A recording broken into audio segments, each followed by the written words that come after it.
Now I would say the most popular whitetail habitat improvement is a food plot. I love food plots. And like I've said many times before, I have books, I've written over 100 articles on food plots. I have a couple dozen videos on food plots. Food plot strategy for whitetails, whitetail habitat, herd improvement for hunting is just, they offer so much enormous opportunity and attraction to your land. And of course, I've talked in many videos that you have to manage that level of attraction, that there's a certain risk associated with food plot. You can spook deer off your food plots, you can ruin your herd and hunt. So once you've figured out, this is where my food plot should go, and this is why it should go there, that I can access this food plot, maybe even hunt it occasionally, depending on what state you're in, how much pressure there is. I can hunt this food plot. I'm not going to spook deer off by putting it here when I access the rest of my property. You're not creating a trap for yourself where every time you go visit that food plot or walk by, you're spooking deer. Once you've assigned that this is where I'm putting my food plot, then there are some easy steps that you can choose to put in a food plot this year with not a lot of equipment. And so I used to drive 7 hours one way to my main property I hunted in Wisconsin, and we had 6 acres of food plots. It totaled about 13, 14 hours of work for 4 times that we visited that area. And I'm going to tell you how to do that. It's very easy to do. I've done this for many years. I've written about it in my food plot book, my habitat books. I wrote about this exact process in the QDMA Quality Whitetails magazine back in the mid-2000s. This is a practice I've been using with a high degree of success, 0 failure rate, and this is something that you can do this year, create this year with very limited amount of tools and not a lot of work other than if you have to clear the food plot with chainsaws. So the first step is, this is the food plot location. This is where you're going to put a food plot. It's clearing that area. I love clearing that area during the winter time, end of winter, because then I'm getting that area typically just has a lot of leaves on it. If there's big canopy, I'm getting those trees off the food plot. You can even leave the stumps on the food plot, no big deal. But I'm saying this is this 1 acre area where I'm going to put the food plot. I'm getting the timber off of it. I'm making sure to the south that I've reduced canopy so I can at least get 90 degrees of sunlight onto that throughout the day. It can be pieces here and there. But once I know that that area is open and there's sunlight, then you're completing that first step in a wooded setting. In a non-wooded setting around here, what we had done, we had idle ag land that hadn't been used for years, and we simply, no timber on it, it's open, this is where our food plot's going to go. And if you think of those 2 steps, either it's idle ag land or pasture land that's already open, or it's ag land that you just had planted the year before, you're putting food plot into it, or you've just cleared it, either way, you're taking exposed soil or open cleared ground into the early spring and for that spring green up. Once spring green up takes place on either one of those food plot areas, either you've opened it up in the woods with a chainsaw, or you've just simply done nothing because it's open pasture land, ag land, or CRP land that you're creating a food plot into, then what I'm doing is I'm spraying a mixture of 2,4-D, 1 pint per acre, and 2 quarts per acre of glyphosate, mixing those together, and I'm spraying those approximately when the weeds in that food plot in either situation are anywhere from 6 to 10 inches, 15 inches. I do not want to wait till those weeds are 2 feet high, 3 feet high, because by spraying early, you're eliminating future weed debris that will prohibit your seeds from getting good seed to soil contact. So that first spraying is very important.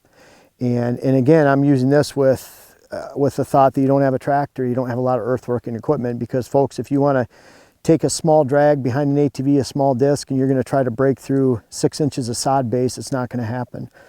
So without larger equipment. So I'm taking that food plot area, and then I'm spraying when those weeds are anywhere from 6 to 16 inches high, 10 inches, 12 inches, whatever it is.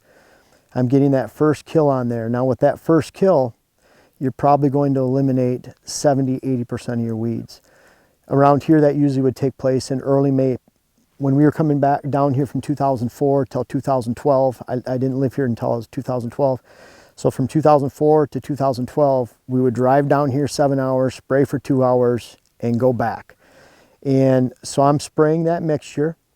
The easiest way to spray, don't look at the per gallon mix or anything like that. If you have a 25-gallon sprayer, you can spray 2 acres with that. And so then you're adding enough chemicals within that tank to spray 2 acres. It's working backwards. I like that because then you figure out, you know, you're typically on a boom behind an ATV, you're going to drive about 7 to 8 miles an hour, and you're going to get enough coverage in that 25-gallon tank to kill 2 acres. And so I'm adding 2 acres worth of chemicals, which would be 4 quarts per acre of glyphosate and 2 pints per acre of 2,4-D. That's that first spraying. So you're going to kill about 70–80% of the weeds. Typically around here, that'd be southwest Wisconsin, that'd be early May. Mid-June, I'm going back into that area, and you're still going to have 30–40% weeds. The weeds are your number one problem here, and I hope you recognize that. I'd rather not spray, but I want to have weed-free, efficient plots and get seed on the soil. And if you don't spray, unless you have the big earth working equipment or an expensive drill, then you're just not going to get those food plot conditions and growth that you want. So I'm spraying that first time early May, typically. Mid-June, I'm following up just with 2 quarts per acre of glyphosate, and I'm going a lot faster. You don't have to spray as much on the ground because you don't have a lot of weeds, and you're starting to see your soil open up, even on an exposed CRP field that hasn't been farmed or agged for years, because you've sprayed that initial weed growth. The weed growth from the year before is deteriorating, drying, and blowing off the field and disintegrating. And you're not working with a lot of weed debris because you didn't spray when the weeds were 18 inches, 20 inches tall or taller. You're spraying in that early stage of 8 to 10 inches, 12 inches growth. And so I'm spraying in June. It's a low weed growth. A lot of times your broadleafs that were hidden by grass and the initial growth, then I'm killing those broadleafs with that second spraying.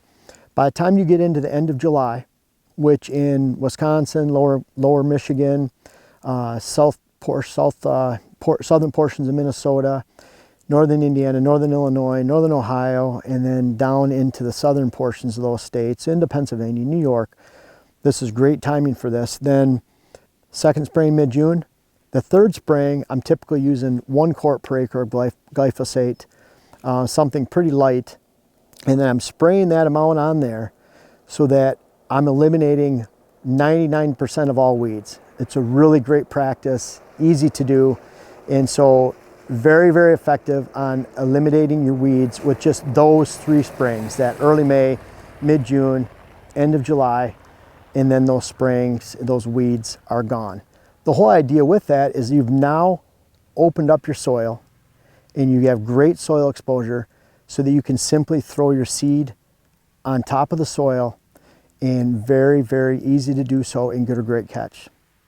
So after I've eliminated all weed competition for a new plot, then that third spraying at that exact same time, I'm putting my brassica blend in, and I'm putting that on 1/2 of all my plots, and I'm simply hand spreading the brassica seed onto those plots, onto the top of the soil exposed, and I'm leaving them alone.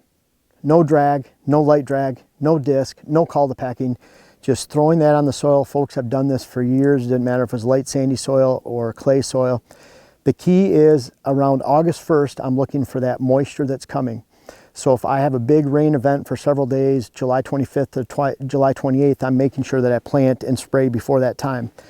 Once you spray and that chemical is dried on the weeds, you've killed it.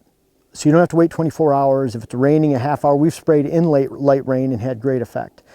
So I'm actually spreading that brassica the same day that I'm spraying at the end of July, early August. I'm timing that spraying with my brassica, and you'll find that at that point you have 90% of the soil exposed. There's very little weeds, and because you sprayed initially in early May, then that seed will get onto the soil and you'll have great germination rates. I'm not even fertilizing at that time, believe it or not. Again, we were building this for efficiency and for high quality food plots and a high quality success rate with planting the right seed, spreading the right seed, and getting it onto soil. So that's at August 1st, end of July, when you see the rain. If you don't see rain coming in the forecast for 2 weeks, then I'd wait 2 weeks. Wait till you see it coming. But I wouldn't plant past the second week of August, third week of August, right around in there. I'm coming back 4 weeks later. At that 4-week mark, my brassica should be 4 to 8 inches tall. Should have germinated within that first week or two. A lot of times you'll find that brassica will germinate just with the morning dew and the change in the temperatures and the moisture that's in the air. And then I'm planting oats and rye, and that's it, on the other half of the plot. So at that time, 4 to 8 inches of brassica on this side, and then I'm putting oats and rye on the other side.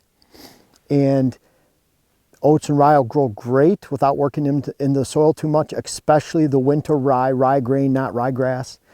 You can use wheat too in a pinch. I just like rye better because it's less soil discriminate, and it doesn't matter if the pH is lower, the rye will take off where the wheat won't. So if you're just looking, again, I want this to work, and it's worked every time I've done this. I've done this for many years. I can't tell you how many times I've done this. It's worked on how many acres. I planted 18 acres of my own plots one year doing this for the most part. So it works. I expect it to work. I've had the proof that it's worked, and it worked for you. At that time of that 4 weeks after, let's say you planted August 10th, I'm going in there September 10th. That's when I'm fertilizing. I'm fertilizing the broad-based recommendation. And then I'm also, as long as I have rain in the forecast and it's not dewy, the plants aren't wet, I'm adding approximately 50 to 75 pounds of urea per acre, which is 4600, so 50% nitrogen on my brassica plants. So I'm expecting that nitrogen to work for the middle growth cycle of that brassica, where it's going to put on the most inches, get the most volume. And so that's a very easy planting recipe. You spray in early May, spray in early June. You already have these open food plot areas. You spray in the end of July. At the same time you're planting the brassica seed. The spray, the Roundup, will not hurt your seed. Again, I'm only using 2,4-D in that first spraying because 2,4-D has a residual in the ground for about 2-3 weeks, and you don't need it in the other sprayings either. So just that glyphosate in that third spraying. I'm planting the brassica at the same time, and then I'm planting the rye and the oats on top of that, and not on top of the brassica, but on the other half of the plot. Now, if I see that the brassica didn't catch, if the brassica was consumed right away because you have too many deer on the land, then I'm adding 200 pounds of rye per acre over the brassica.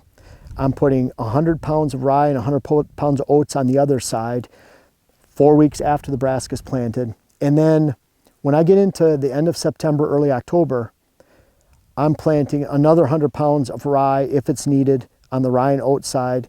And again, if the brassicas have been droughted out or they've been overbrowsed, they didn't grow for whatever reason, then I'm adding another 100 pounds of rye on the brassica.